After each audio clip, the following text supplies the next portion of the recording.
आदरणीय बंधुओं, माताओं व मेरी प्यारी बहनों, राधे राधे। आप सभी का हमारे YouTube चैनल जीवन की धारा पर बहुत बहुत स्वागत है। बंधुओं, आज हम इस वीडियो में पुरुषोत्तम मास महत्तम का 26वां अध्याय सुनेंगे, जिसे सुनने सुनाने से भगवान श्री पुरुषोत्तम की कृपा से मनुष्य को महान पुण्य फलों की प्राप्ति होती है। कथा महत्तम सुनने के बाद यदि आप हमारे चैनल पर नए हैं तो कृपया हमारे चैनल को सब्सक्राइब करें, बेल आइकन को प्रेस करें ताकि हमारी वीडियो की नोटिफिकेशन सबसे पहले आप तक पहुंचे। वीडियो को शेयर व लाइक भी जरूर करें।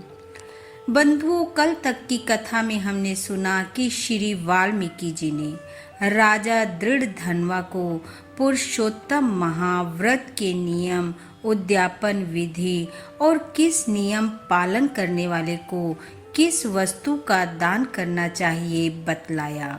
वाल्मीकि जी ने कहा, राजन, सभी नियमों का पालन करते हुए पुरुषोत्तम व्रत को धारण करने वाले को राधिका जी सहित भगवान पुरुषोत्तम को बार बार प्रणाम करना चाहिए, भगवत कथाओं का श्रवण करना चाहिए। जो मनुष्य इस प्रकार पुरुषोत्तम माह के नियमों का पालन करता है वह सभी सुखों को पाकर अंत में भगवान के प्रिय धाम को पाता है। बंधु, यहाँ तक की कथा हमने कल के अध्याय में सुनी। आइए अब सुनते हैं आगे की कथा। भगवान श्री नारायण बोले, हे नारद जी, वाल्मीकि जी के इस प्रकार वचन सुनकर राजा दृढ़ धनवा ने उन्हें पत्नी सहित भक्ति पूर्वक प्रणाम किया और आनंद पूर्वक मुनि की पूजा की। पूजा को अंगीकार कर ऋषि ने राजा को आशीर्वाद दिया और कहा, हे राजन, अब मैं पाप नाशनी सरयू की ओर प्रस्थान करता हूँ। इतना कहकर मुनि श्रेष्ठ वाल्मीकि जी चल दिए। वाल्मीकि जी को सीमा तक पहुंचाकर घर लौटने पर राजा दृढ़ धनवा ने पत्नी से कहा, हे सुंदरी, यह संसार असार है। गंधर्व नगर के समान राग, द्वेष आदि 6 शत्रुओं का इसमें निवास है। इसमें मनुष्य क्या सुख पा सकता है? कृमि, विष्ठा, वात, कफ, मूत्र आदि सहित भस्म होने वाली इस देह में क्या रखा है? राजा दृढ़ धनवा बोले, हे प्रिय, मैं अप्राप्त वस्तु को पाने के लिए वन गमन करूंगा और वहीं पुरुषोत्तम भगवान का स्मरण करूंगा। पति के ऐसे वचन सुनकर पतिव्रता साध्वी गुण सुंदरी विनय पूर्वक हाथ जोड़कर बोली, हे भूपति, आपके साथ मैं भी चलती हूँ। पतिव्रता स्त्री का देवता तो पति होता है। प्रिय के ऐसे वचन सुनकर राजा अपने पुत्र को राज्य अधिकारी बनाकर पत्नी सहित वन को चल दिया। वे दोनों हिमालय के समीप गंगा तट पर जाकर तपस्या करने लगे। पुरुषोत्तम मास प्रारंभ होने पर वे दोनों प्रातःकाल स्नान आदि करते। हे नारद, पुरुषोत्तम भगवान का स्मरण करते हुए वे दोनों तप करने लगे। पतिव्रता रानी राजा की सेवा में लगी रही। इस प्रकार तपस्या करते हुए उन्होंने पुरुषोत्तम मास बिता दिया। व्रत संपूर्ण होने पर बजती हुई घंटियों से सुशोभित एक विमान वहां उतरा। उसमें पुण्यशील और सुशील नाम के हरि के गण विराजमान थे। राजा रानी को दोनों गणों ने नमस्कार किया और फिर उन दोनों को आदर सहित विमान में बिठा लिया। इस तरह रानी सहित राजा ने नवीन शरीर धारण कर गोलोक को प्रस्थान किया, जहाँ पुरुषोत्तम भगवान के लोक में श्री हरि के समीप रहकर निर्भय हो आनंद पूर्वक निवास करने लगे। श्री नारायण कहने लगे, हे नारद, मैं अपनी एक जीभा से पुरुषोत्तम मास की महिमा का बखान कैसे कर सकता हूँ? इस पृथ्वी पर इसके समान दूसरा कोई मास नहीं है। सहस्त्र जन्म तप करने से भी ऐसा सुफल नहीं मिलता जैसा कि पुरुषोत्तम मास में व्रत रखने पर मिलता है। हे राजन, पुरुषोत्तम मास में भूले बिसरे में उपवास, स्नान, दान और जप करने से जिस प्रकार उस वानर के केवल 3 रात्रि के स्नान मात्र से कोटि कोटि पापों का नाश हो गया, उसी प्रकार कोटि जन्मों के पापों का शमन हो जाता है। सब मासों में पुरुषोत्तम मास श्रेष्ठ है। उसकी कृपा से दुष्ट वानर भी हरि के सानिध्य को पा गया। नारद जी ने पूछा, वेदों में मानव जन्म को ही संपूर्ण अर्थों का साधन बताया गया है, परंतु वह अज्ञानी वानर भी इस सेवा से कैसे मुक्ति को प्राप्त हुआ?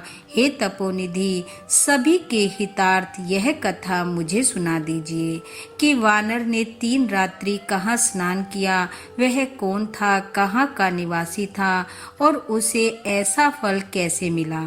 श्री नारायण बोले, हे नारद सुनो, केरल प्रदेश का वह एक अति लोभी ब्राह्मण था। पिता ने उसका नाम चित्र शर्मा रखा था। धन के लोभ में लिप्त रहने के कारण वह कभी भी अच्छा भोजन नहीं करता था, ना अच्छे वस्त्र पहनता था। उसकी मूर्ता ने उसे ना कभी हवन करने दिया, ना वह पितरों की तृप्ति कर सका। यश के निमित्त भी उसने कभी कुछ पुण्य आदि नहीं किया। स्त्री पुत्र आदि का भी पालन उसने ढंग से नहीं किया। इस तरह केवल अन्याय अत्याचार करके वह केवल धन संचय में लगा रहा। माघ में उसने तिल मात्र तक का दान नहीं दिया। कार्तिक में दीप दान तथा ब्राह्मणों को भोजन कराना चाहिए, उसने कभी नहीं किया। वैशाख में अन्न का दान और अन्य मासों में भी इस प्रकार का कोई भी दान उसने नहीं किया। सूर्य की संक्रांति, सूर्य चंद्र ग्रहण के अवसरों पर हवन, जप, दान आदि जो करना चाहिए उसने वह भी कभी नहीं किया। वह सदा रोता खींचता, अपनी निर्धनता का बखान करता, धन की लालसा में इधर उधर घूमता। धन के लोभी उस ब्राह्मण को लोग करदय कहकर पुकारने लगे। वह लोगों से याचना करता कि मुझ दीनहीन को कुछ मिल जाए। इसी तरह वह धन की तृष्णा में रहकर बहुत ही कृशकाय हो गया। लोग उसे पास भी ना खड़ा होने देते, उसको दुत्कारते और धिक्कारते। वह दुखी होकर यहाँ वहाँ घूमा करता। एक बार एक बगीचे के स्वामी माली को उसने रो रो कर अपना दुखड़ा सुनाया कि लोग उसका किस प्रकार निरादर करते हैं और अब वह नगर में कभी नहीं जाएगा। माली उसकी दीनता भरी वाणी सुनकर दया से भर उठा। वह माली का मित्र बन गया और माली ने उसे बगीचे में रहने को कह दिया।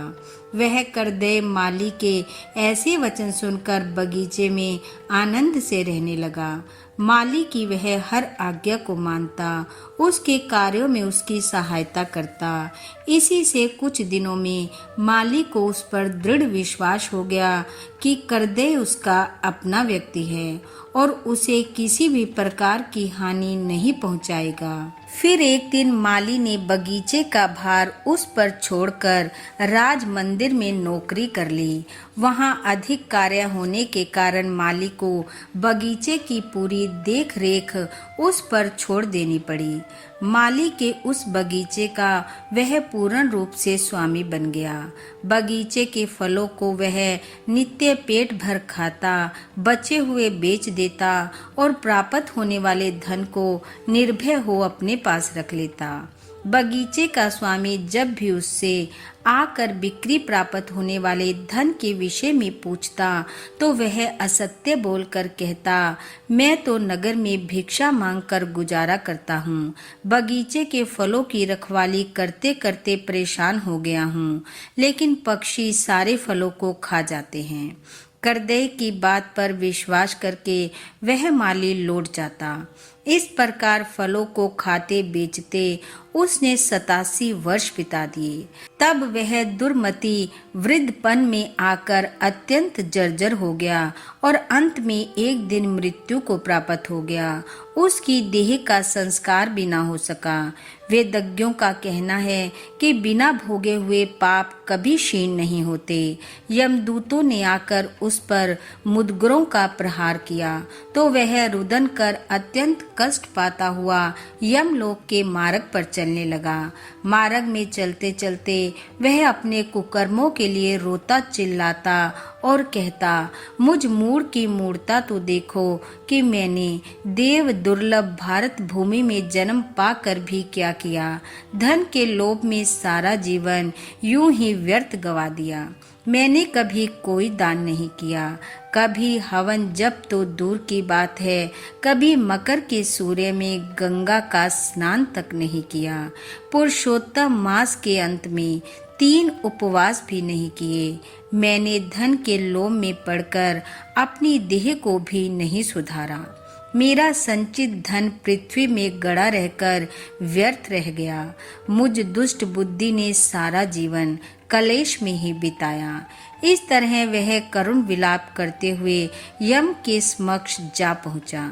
उसे देखकर चित्रगुप्त अशुभ कर्मों के लेखों को बताते हुए धर्मराज से बोले, इस करदय ने ब्राह्मण होकर अधर्म कार्य किए हैं। धन के लालच में कभी कोई शुभ कार्य नहीं किया और इसके विपरीत बगीचे में रहकर इसने अनेकों कुकर्म किए। बगीचे के स्वामी के साथ विश्वासघात कर उसके फलों को खाया और बिक्री कर उसका धन उसे नहीं दिया। इस तरह इसने चोरी का पाप किया है। इसने अपनी साध्वी पत्नी, पुत्र पुत्री, जमाता, भाई आदि किसी को भी संतुष्ट नहीं किया। इसने लोभवश हो कभी अच्छा खाया पिया तक नहीं, अच्छे वस्त्र तक नहीं पहने। इसके 2 पाप अति जघन्य हैं। श्री नारायण बोले, हे नारद, चित्रगुप्त के ऐसे वचन सुनकर धर्मराज अत्यंत क्रोधित होते हुए बोले कि पहले इसे सहस्त्र जन्म तक वानर योनि में रखो, उसके पश्चात इसे विश्वासघात करने का फल मिलेगा। इति वृद्ध नारदीय पुरुषोत्तम मास महत्तम 26वां अध्याय समाप्त। बोलो विष्णु भगवान की जय। बोलो पुरुषोत्तम भगवान की जय। बंधु, भगवान श्री हरि की कृपा आप व आपके परिवार पर सदैव बनी रहे। आपका घर आंगन खुशियों से महकता रहे। इन्हीं शुभकामनाओं के साथ आप सबका बहुत बहुत धन्यवाद। राधे राधे।